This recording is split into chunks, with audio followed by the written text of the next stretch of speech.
Señora, damos la bienvenida a nuestro invitado. Mejor. Ya está con nosotros el doctor que siempre absuelve las preguntas que tienen que ver con derecho laboral. Robinson Zubiaga, inspector de SUNAFIL, para hablarnos de derecho de trabajadores del hogar. ¿Cómo está, doctor? Muy bien, muy buenos días, Manuel. Buenos días, Yuli. Nuevamente aquí para hablar de un tema tan importante como es la ley de los trabajadores del hogar. Y esto porque nosotros en algún momento de nuestra vida, ¿no?, podemos constituirnos como trabajadores del hogar o contratar los servicios de un trabajador del hogar, ¿no? Y aquí quisiera empezar con una reflexión, ¿no? Siempre nos preocupamos mucho de exigir, reclamar nuestros derechos como trabajadores ante un empleador que normalmente es una persona jurídica, una empresa, ¿no?, una institución. Pero justamente en el tema de los trabajadores del hogar es en que se invierte el papel y muchos de nosotros terminamos siendo empleadores, siendo empleadores de un trabajador del hogar y no cumplimos con sus derechos y no los conocemos y por eso también a veces los terminamos infringiendo. Entonces es la importancia de que desde cualquier ciudadano que tenga un trabajador del hogar conozca los derechos de estos trabajadores y los cumpla, ¿no?, que es lo más importante. Pero ¿de verdad se conocen los derechos del trabajador del hogar?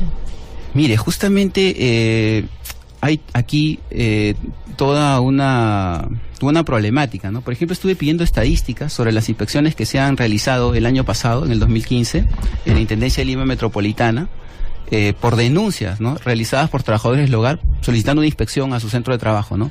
Y tenemos solamente 50 denuncias presentadas en el 2015. Entonces este es un nivel muy bajo, ¿no?, que habla un poco de la falta de conocimiento de la norma, de los derechos, y siendo uno de los principales derechos justamente el poder solicitarlos, ¿no? Entonces es muy baja la estadística de personas que se acercan a la SUNAFIL a pedir, ¿no?, una inspección de trabajo por estos temas. Y eso se debe evidentemente a la falta de conocimiento de sus derechos y la falta de conocimiento del procedimiento para reclamarlos, ¿no? Primero creo que es importante que todo trabajador y también todo empleador de un trabajador del hogar conozca quién es, ¿no?, un trabajador del hogar. La norma lo define como toda aquella persona que labora en el hogar y se dedica a las actividades de aseo, ¿no?, de limpieza, de cocina, ¿no?, de lavado, ¿no?, y en general todas aquellas acciones que tengan que ver con el mantenimiento del hogar, ¿no?, y que estén circunscritas al desenvolvimiento de la vida en el hogar. Solamente en el hogar. Exactamente, solamente en el hogar. Y que además tiene un requisito, o sea, estas actividades no pueden generar un lucro, ¿no?, un beneficio económico, una ventaja patrimonial para el empleador. Muy bien. Entonces, todas estas actividades y demás actividades comunes, que puede ser, por ejemplo, alguien que reúne todas ellas, no estamos hablando solamente de un personal de limpieza, ¿no?, una lavandera, ¿no?, una ama de llaves, inclusive puede ser un chofer que se dedica justamente a movilizar a la familia, ¿no? Entonces, está este requisito, ¿no? ¿Por qué? Porque hay estas mismas actividades se repiten en empresas, por ejemplo, en un hotel, ¿no? Tenemos una persona que se dedica al lavado, a la limpieza, ¿no? Y en otros establecimientos que son exactamente lo mismo, pero no están relacionadas al hogar. Y aquí sí hay un beneficio económico, ¿no? Por ejemplo, en el hotel hay un beneficio económico de la persona que hace estas labores. También es importante saber que existen otra forma, que es justamente la de cuando se prestan estos servicios en un edificio multifamiliar o donde conviven muchas familias, ¿no? Por ejemplo, un condominio. Y aquí lo que tenemos es la figura de la junta de propietarios, ¿no?, que contrata a una persona para que haga la limpieza, por ejemplo, del edificio. En este caso, tampoco estamos ante un trabajador del hogar, sino que le corresponde al régimen general de la actividad privada. ¿Y por qué? Pero que cuenta con beneficios. Por supuesto, cuenta con los beneficios de la actividad privada. Y es que justamente los trabajadores del hogar son un régimen especial. Es decir, no están dentro de la actividad privada, ¿no? Bueno, hay sino que tienen sus propias normas y reglas. Cuidado, porque de verdad hemos visto casos que, por ejemplo, hay chicas que trabajan, y menores de edad, que trabajan desde muy temprano. Le dice la dueña de la casa, ¿sabes qué? El desayuno, ya está listo el desayuno, termina su labor, hizo el desayuno a las 8 de la mañana, pero esta señora también tiene un restaurante o una tienda. Entonces dice, mira, de 8 a 12 no vas a hacer nada en la casa porque los chicos ya se fueron a estudiar, yo estoy menos, me vas a tener que ayudar en el restaurante. Perfecto ejemplo. Y eso es justamente lo que nosotros encontramos en las inspecciones. Se ha dado el caso que estamos inspeccionando un hotel o una empresa cualquiera y de repente vemos una persona que está haciendo la limpieza, pero nos dice que su jefe es el empleador, pero que ella también trabaja en la casa, ¿no? Entonces allá se ha pasado lo que tú me estás señalando, que justamente el empleador ha dispuesto de su trabajador del hogar para que haga labores, ¿no?, en su empresa. De esta manera está desnaturalizando el contrato del trabajador del hogar y lo está convirtiendo en un trabajador de la empresa, ¿no? Por lo cual tendría derechos laborales con respecto a la empresa, ya no como trabajador del hogar. Entonces, es muy importante por eso que los trabajadores del hogar y los empleadores de trabajadores del hogar sepan esto, que no se puede hacer eso. O sea, el trabajador del hogar es del hogar.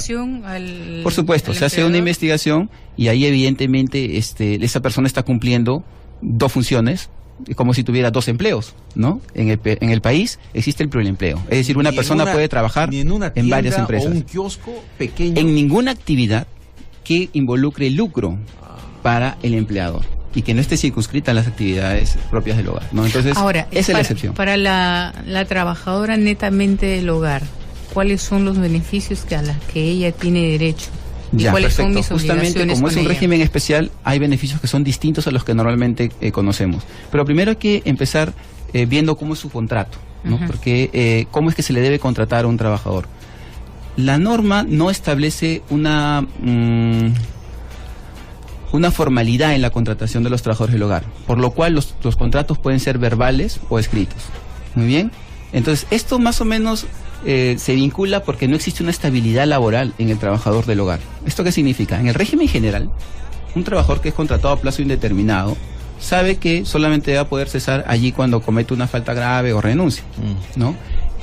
Y un trabajador que está a plazo fijo sabe que va a terminar su contrato cuando termine el contrato, la fecha en la que se ha establecido o la causa que lo motivó. En cambio, en el caso de los trabajadores del hogar, el empleador puede en cualquier momento de la relación terminar la relación laboral sin ninguna expresión de causa. ¿Y esto por qué? Porque a diferencia del trabajador de la actividad privada, aquí estamos hablando de un trabajador en el que hay una relación de confianza, ¿no? Entonces se entiende que en base a esta relación de confianza, en el momento en que el empleador considere que ésta se ha roto, ¿no? O que ya decida no tenerla, entonces puede simplemente despedirlo. Pero sí la norma le impone una obligación, que es el preaviso de 15 días. ¿No? Que es el preaviso de 15 días. Okay. Justamente. Entonces, si le tiene que avisar 15 días antes, y si no le avisa 15 días antes, lo tiene que indemnizar con 15 días de remuneración. Ok. Vamos con un dato preparado por el equipo de producción. Adelante. ¿Sabías que en el Perú solo 2 de cada 10 trabajadoras del hogar son formales? Solo el 23.4% está inscrito en el registro de trabajadores de la SUNAT. El convenio 189 de la OIT sobre el trabajo decente para las trabajadoras domésticas fue aprobado en el 2011 para todos los países miembros, pero no ha sido ratificado en el Perú. Por otro lado, 9 países de Latinoamérica y 14 del mundo ya ratificaron el convenio.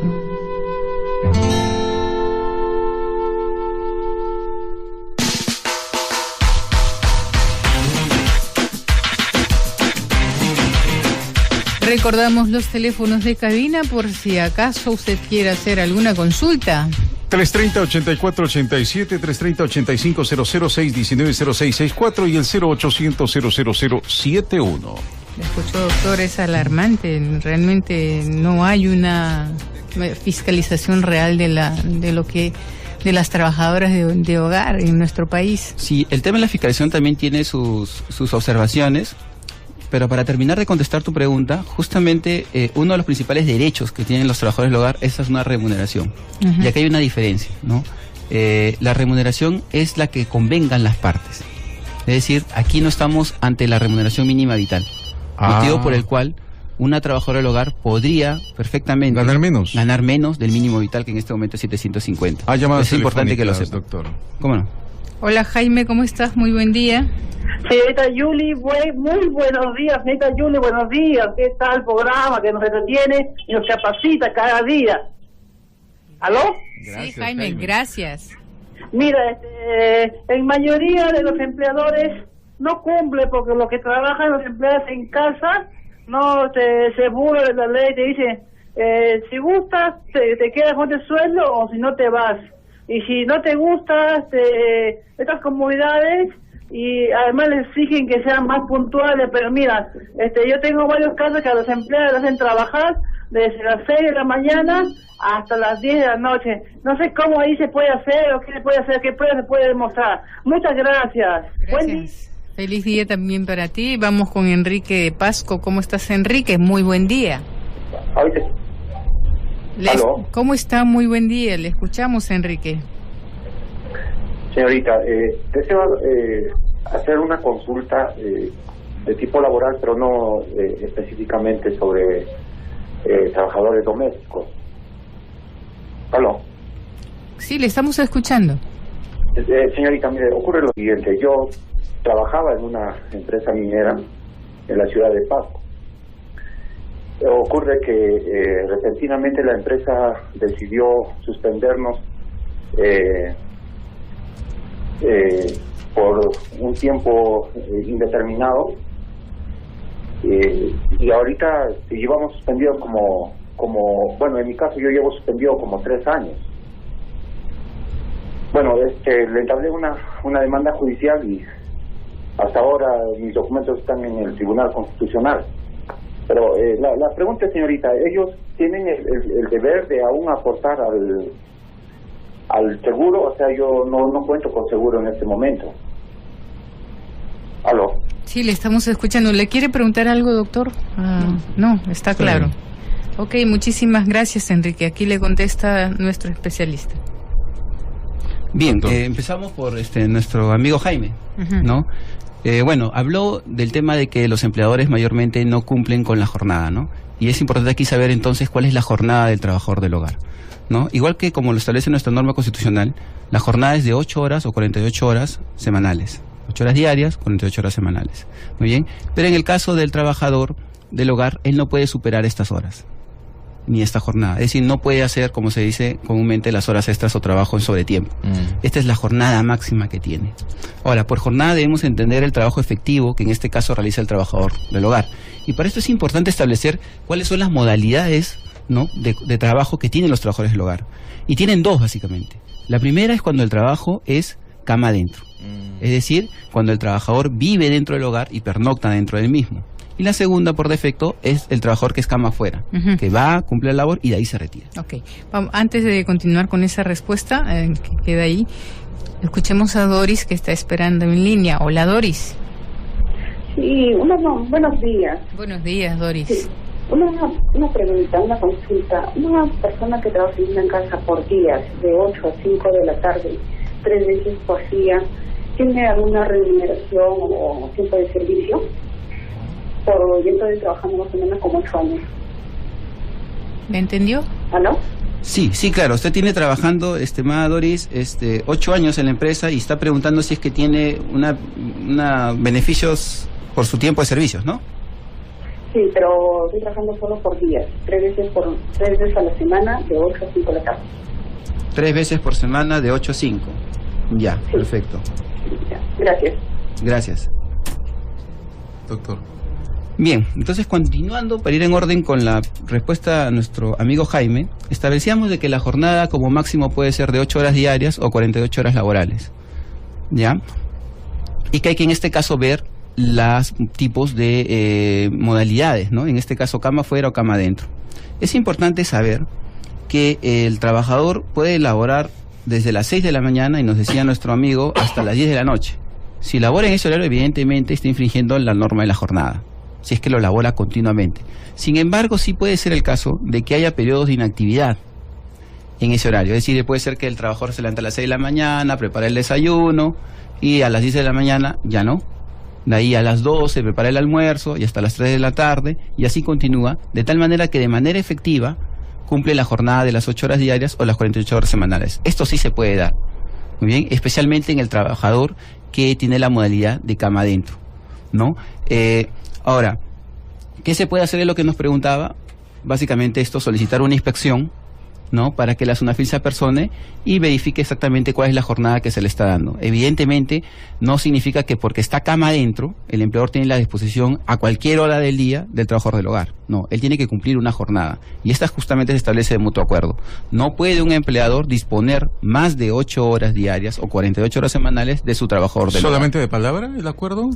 Sí, como establece la norma, no hay un contrato escrito, no se le exige un contrato escrito, ¿no? Por eso es que se tiene que hacer la inspección para verificar en la realidad cuál es la jornada que está cumpliendo. Bien, con respecto a nuestro amigo Enrique, a su pregunta, más o menos él hablaba de que había sido suspendido de su labor por más de 3 años y que su caso estaba en el Tribunal Constitucional. Bien, realmente para poder resolver su pregunta habría que establecer cuál es la modalidad de suspensión de labores que ha establecido el empleador. Evidentemente 3 años es un tiempo excesivo, ¿no? Es un tiempo excesivo. Pero en este caso yo le pediría que acuda a la SUNAFIL y presente los detalles de su caso para poder resolverlo, ¿no? Porque de verdad es casi ya un cese, ¿no? En la práctica 3 años de suspensión es un cese, Ahora, ¿no? Imagino que por ahí seguramente está yendo su denuncia de que ha sido pues un cese, ¿no? Él está llamando Pasco. ¿En Pasco hay oficinas de SUNAFIL? Las oficinas de SUNAFIL no están en Pasco, ¿no? Pero tenemos, lo más cercano podría ser Ancash, Lima Metropolitana, o la dirección regional de la provincia de Pasco, del Ministerio de Trabajo, donde allí se puede coordinar justamente la inspección. Uh-huh. Ahora, con respecto a la señorita Doris, evidentemente, ella tiene beneficios, ¿no? Como cualquier trabajador, y regresamos a la pregunta, ¿no?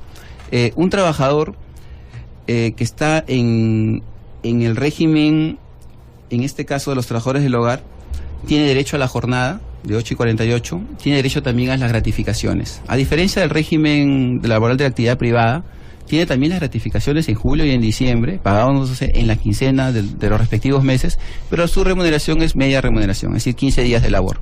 No es 30 días, sino es 15 días de labor, o sea, media remuneración, con respecto a las gratificaciones. Y también le corresponden gratificaciones truncas, en caso de haber cumplido el tiempo y cesar, antes de que se cumpla el tiempo. También tiene derecho a vacaciones, que es igual al 50% de la remuneración, y también a vacaciones truncas. Estas vacaciones, al igual que el régimen de la actividad privada, tienen que ser pagadas antes de que salga de vacaciones, ¿no? Bien, que en este caso estarían también de 15 días. En general, los trabajadores también tienen derecho al descanso semanal, tienen que descansar mínimo 24 horas, y también a los feriados. Y pueden compensar ¿feriados pagados? Feriados pagados, ¿no?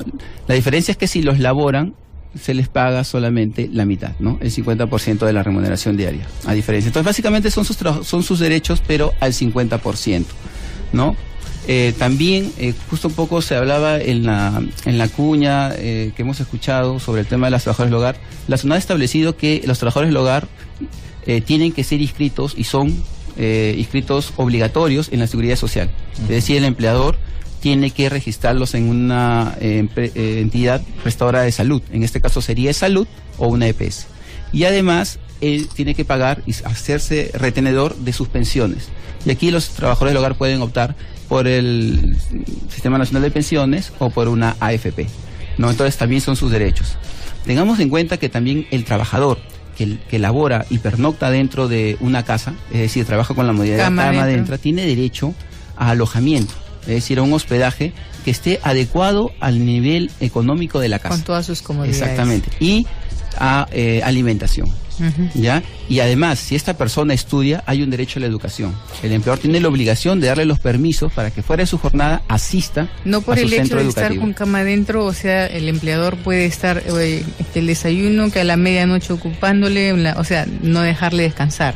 El trabajador del hogar tiene los mismos derechos que tiene todo trabajador.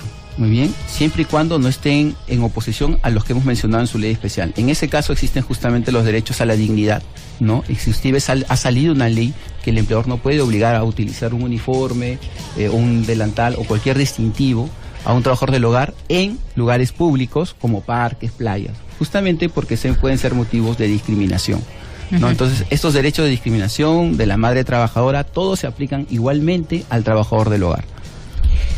Don Robinson Zubiaga, inspector de SUNAFIL, muchísimas gracias por estar aquí en Radio Nacional. Gracias, doctor. Solamente me gustaría concluir diciendo de que si bien es cierto, existe un mandato constitucional de la inviolabilidad del domicilio, por el cual una persona no puede entrar al domicilio de otra sin su autorización, existe también la facultad de la Inspección del Trabajo de acudir a los centros de trabajo para verificar el cumplimiento de las normas, de los derechos y de las normas laborales, en este caso las trabajadoras del hogar. Por eso les pedimos que por favor a los trabajadores del hogar que se han enterado y ven que algunos de sus derechos no están siendo respetados o que no se está cumpliendo con la norma, que por favor soliciten una inspección del trabajo. Los inspectores nos vamos a personar y vamos a coordinar con los empleadores para verificar estos temas.